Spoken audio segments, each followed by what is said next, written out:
Let us continue and finish up the Spanish-American War. Hawaii. And here we have the Hawaiian Islands. Meanwhile, America focused attention on Hawaii. It was felt that she was needed as a coaling and provisioning way station in order to send supplies and reinforcements to Dewey. Now that we were involved here in the Philippines, Hawaii has even more strategic value to the U.S. A joint resolution of annexation was rushed through Congress and approved by McKinley on July 7, 1898. The residents of Hawaii were granted American citizenship. With annexation, they would receive full territorial status in 1900. The Rough Riders were a part of the invading army. They now charge onto the stage of history. This colorful regiment of volunteers was short on discipline but long on dash. It consisted largely of Western cowboys and other hardy characters, with a sprinkling of ex-polo players and ex-convicts. Talk about a motley crew, polo players to ex-convicts. They were commanded by Colonel Leonard Wood. The group, though, was organized principally by the glory-hungry Theodore Roosevelt. He had resigned from the position of Assistant Secretary of the Navy in order to serve as a lieutenant colonel. Though totally without military experience, he used his strong political pull to secure his commission and bypass the physical standards. Had Teddy gone regular GI government issue, he never would have made it into the military.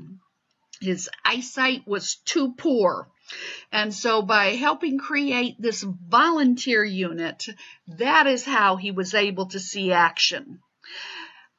My thinking is, as Assistant Secretary of the Navy, haven't you already stirred up enough trouble? And wouldn't you do a lot more damage in that position? No, Teddy is a man of action. He has to actually see action. And the only way to do so is with this volunteer group. He was so nearsighted that as a safeguard, when he went to Cuba, he took along with himself about a dozen pair of spectacles, and he cached them in handy spots on his body or nearby. It was said that when he did his fateful charge up San Juan Hill, he had in the brim of his hat, that's in the inside of your hat where the edge comes up, he had tucked underneath that brim 4 or 5 pair of extra spectacles. Just in case his glasses were damaged, he would have been blind as a bat. This way he could have whipped his hat off, pulled out a new pair, and continued on his action. About the middle of June, a bewildered American army of about 17,000 are embarked at the contested Tampa, Florida here. Amid scenes of chaos,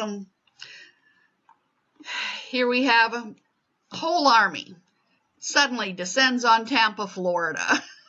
There is not housing, and so they're all creating tent cities wherever they can. The military is hanging out in Tampa. Amid scenes of indescribable confusion, the Rough Riders, fearing that they would be robbed of glory, rushed one of the transports and courageously held their place for almost a week in the broiling sun. About half of them finally got to Cuba, without most of their horses, and the bow-legged regiment then came to be known as Wood's Weary Walkers, because Colonel Wood was in charge. The American military lands near Santiago. Here we go, Santiago, and this is inland from Santiago. So the American military lands here at Santiago. They met an even more disorganized Spanish army than themselves. The Spaniards were able to muster no more than 2,000 men. They've got 200,000 in Cuba. But they could only muster 2,000 men. Brisk fighting broke out on July 1st at El Caney, right here, El Caney, and at San Juan Hill, the San Juan Blockhouse down here. The San Juan Blockhouse, up which, Colonel Roosevelt and his horseless Rough Riders charged, with strong support from 2 crack black regiments. They suffered heavy casualties, but the colorful colonel, having the time of his life, shot a Spaniard with his revolver and rejoiced to see his victim double up like a jackrabbit. He later wrote a book on his exploits, which Mr. Dooley remarked ought to have been entitled Alone in Cuba. Apparently, the way Teddy wrote it, he and his Rough Riders were all that mattered. Actually, TR and his invincible Rough Riders charged up Kettle Hill, a smaller mound in front of and off to the right of San Juan Hill. From Kettle Hill, the Rough Riders fired on the Spaniards, and the regular infantry started up San Juan Hill. TR later wrote in his story about the Rough Riders that Kettle Hill afforded him and his troops a splendid view of the charge on the San Juan Blockhouse. By the time Roosevelt had descended Kettle Hill and followed the rest of the American armed forces up San Juan Hill, the Spaniards had long since fled. So technically, does TR and his Rough Riders charge up San Juan Hill? Well, yes, they do, but not to capture San Juan Hill. They charge up San Juan Hill after the whole fighting is finished. But hey, you can spin this any way you want, and Teddy made quite a story and name for himself in his exploits here in Cuba. And, oh yes, the artists went crazy. Here is Teddy. Now, as I mentioned, many of the Rough Riders arrived without their horses. And on top of the San Juan Blockhouse, Teddy and his men. And once again, Teddy with some of the Rough Riders. We even have a U.S. postage stamp giving credit to the Rough Riders, a volunteer unit. Well, what about the Navy? That will also be in the Santiago region. On July 3rd, the Spanish fleet was entirely destroyed by American guns as their wooden decks caught fire. Yes, on paper, the Spanish fleet was bigger than ours, but we had the new modern steel ships, and they were still dealing with old wooden ships. The Spanish ship Führer is being chased by the Iowa, the Indiana, and the New York. The sunken Reina Mercedes is in the channel here of Santiago in Cuba.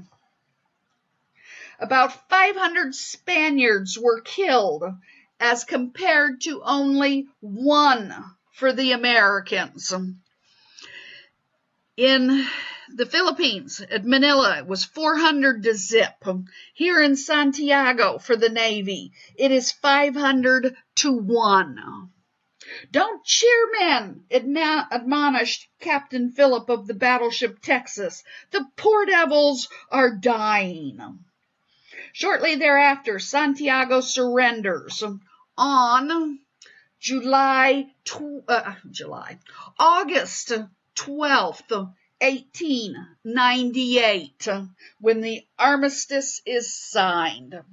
The armistice means ceasefire. We don't shoot at each other, we work out a treaty. If we cannot work out a treaty, then we can go back to fighting. So an armistice is simply a ceasefire, no more shooting. This date is very important, August 12th. If the Spaniards had have held out a few months more, the American army might have been defeated, not by the bullets, but by malaria, typhoid, dysentery, and yellow fever. Hundreds were incapacitated. It was known as an army of convalescents. Finally, with war over, about 25,000 men, 80% of which were ill, were transferred to chilly Long Island. Can you imagine trying to fight a war when 80% of your troops have typhoid, malaria, dysentery, or yellow fever?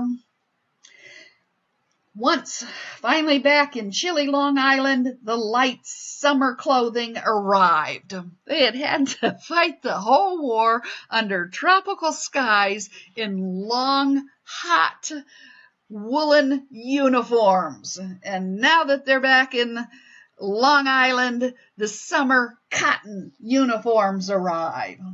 All told, nearly 400 men lost their lives to bullets.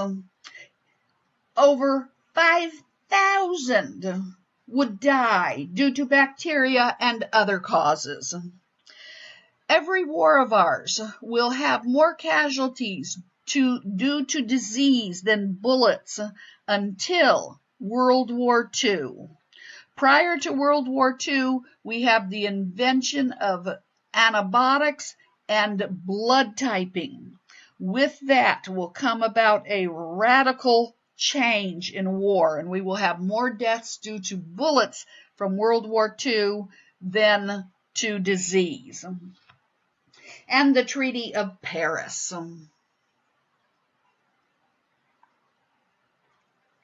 During the war, the U.S. had acquired Cuba, Guam, right here is Guam.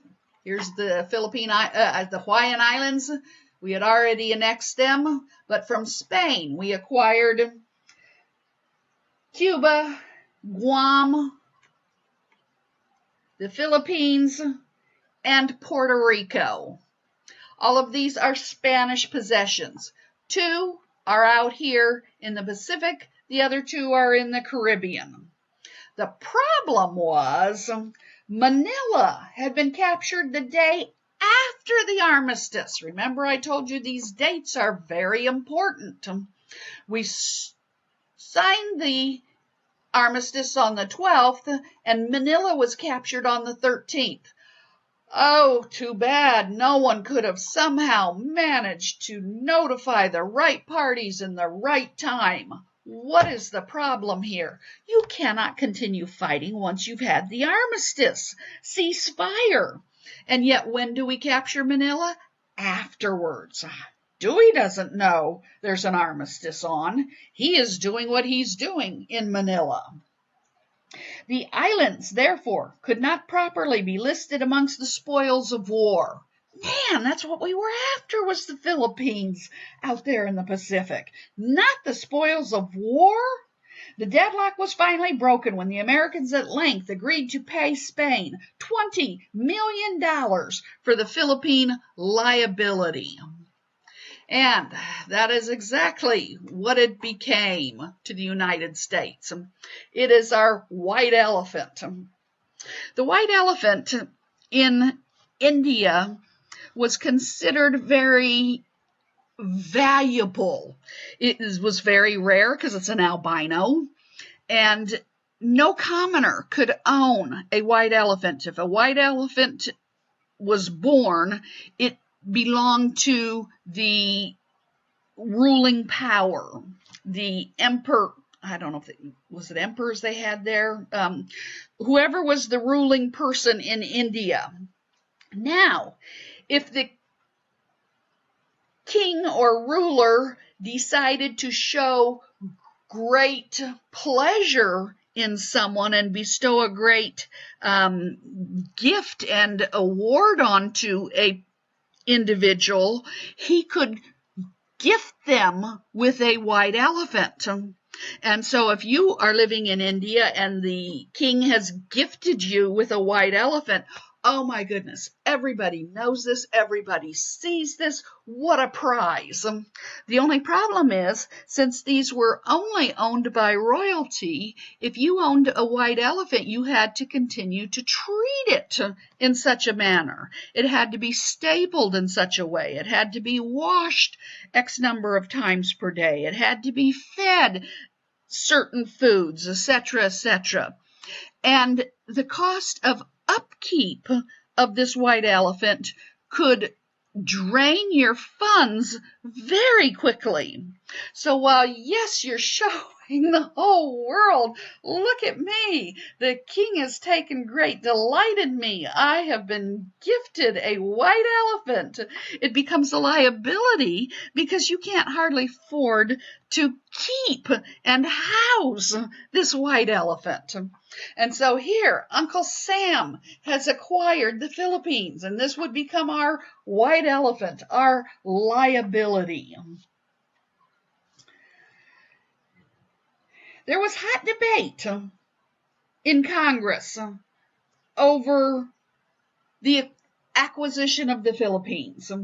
Anti-imperialists pointed out that the Filipinos wanted freedom and that to annex them would violate the consent of the governed philosophy which existed in our Declaration of Independence. Our Declaration of Independence stated to King George III of England that if a government didn't suit a people's purpose, they had the right, the duty to throw off such government. And in the Declaration of Independence, we tell King George III, you are not king by divine right of kings, as many kings felt, but John Locke's theory, the people consent to allow you to govern them. Ooh, that was pretty nasty, a slap in the face to King George. Well, people in Congress are now saying this violates the very basic principles of the Declaration of Independence we sent to King George. Do the Filipinos want us to rule them? Do they agree to be governed by us? Congressional debate was so hot that the final acceptance of the treaty passed by only one vote. Ooh, close, close. And what did we acquire? Cuba? Technically, no, but we'll come to that in a minute. Puerto Rico. Well, what does that have to do? It's a Spanish possession. When you go to war with the mother country, all of her possessions you're also gone to war with. And we acquire Puerto Rico here. We, to this day, still have Puerto Rico. It is in territorial status with us.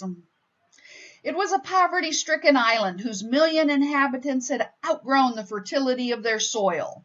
In 1900, Congress accorded the Puerto Ricans with a limited degree of popular government, and in 1917 granted them U.S. citizenship.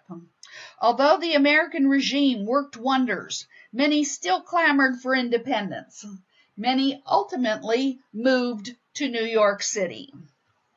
When I was a kid, there was great debate. Should Puerto Rico come in as the 51st state? And I thought surely within a wee bit of time this issue would be decided. Well, it is many, many, many years later. And guess what? Puerto Rico is still in territorial status. The issue has still not been decided. There are certain benefits to being a territory versus a state, and then there are also some great benefits to being a state. I don't know exactly when or if Puerto Rico will move from territorial status to state. Maybe still in our lifetime, who knows. Moving on to Cuba. General Wood. Remember, he was part of the group of the Rough Riders. Here, cartoon, General Wood is using his soap to clean up the urchin Cuba. And we know this is Cuba because it says it on his leg. A military government here is set up under General Wood of Rough Rider fame. Here, experiments were performed by Dr. Walter Reed and others upon American soldiers who volunteered. We need to try and find out what is the cause of yellow fever. They finally find the solution. It is the stigmio mosquito. It was the lethal carrier. A cleanup of breeding places for mosquitoes wiped out yellow fever in Havana. The U.S., honoring its Teller Amendment in 1898, withdrew from Cuba in 1902. Yet afraid of encroachment on Cuba, the Cubans were forced to write into their constitution in 1901 the so-called Platt Amendment. So the Teller Amendment, we told the world, we're not going to acquire Cuba, we're going to set her free.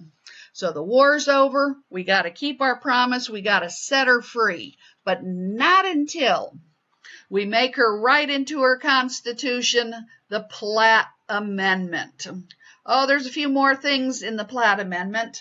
First of all, they bound themselves not to impair their independence by treaty or by contracting a debt beyond their resources.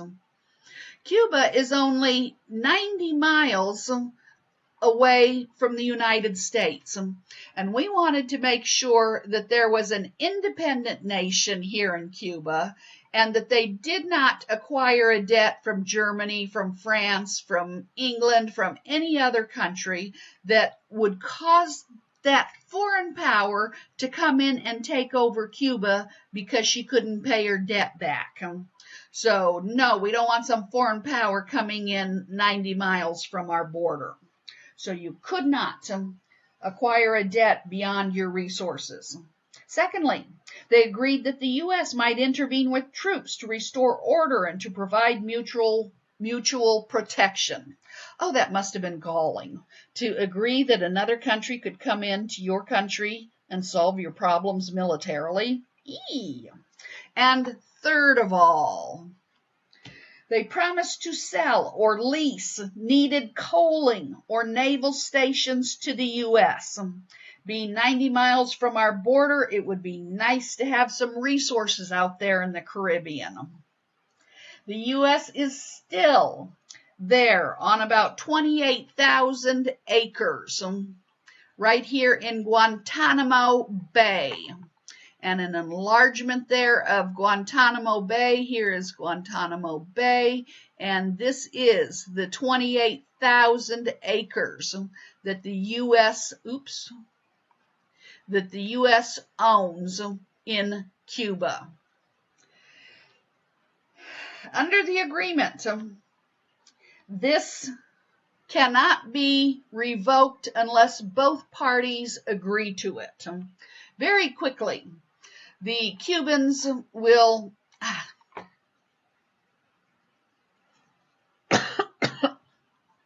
no longer abide by the first and second parts of the Platt Amendment, but that third part, they definitely wanted us off their shores. But it took both parties to agree to. And the United States to this day has refused. The Cubans are willing for us to leave, but we have refused to give up our base on Guantanamo Bay. This is extraterritorialitarianism. This is U.S. soil within Cuba. If any crime is committed in this area, it is tried under U.S. law. As soon as you cross the border, it is Cuban law. You cross on this side, it is U.S. law. Conclusion. The war itself was very short, only 113 days. That's like 3.5 months, 4 months at best. It was spectacular. It was low on casualties and uninterruptedly successful. American prestige rose sharply. It has been characterized as a splendid little war. When things are long and drag out, that is when the problems arise. Vietnam, we thought we'd go in there and be out in no time at all. It just went on and on and on and on. No conclusion, no end in sight, and that's when the United States citizens got really riled up about it. This was a splendid little war. We got in, we got out. Man, did we acquire a lot. Our casualties were very low, and did we show the world what the U.S. Navy could do. We were ranked 5th in the world. Now what is our ranking? A whole lot better than 5th. We have decimated the Spanish fleet. This is sort of like the Gulf War under the first Bush administration.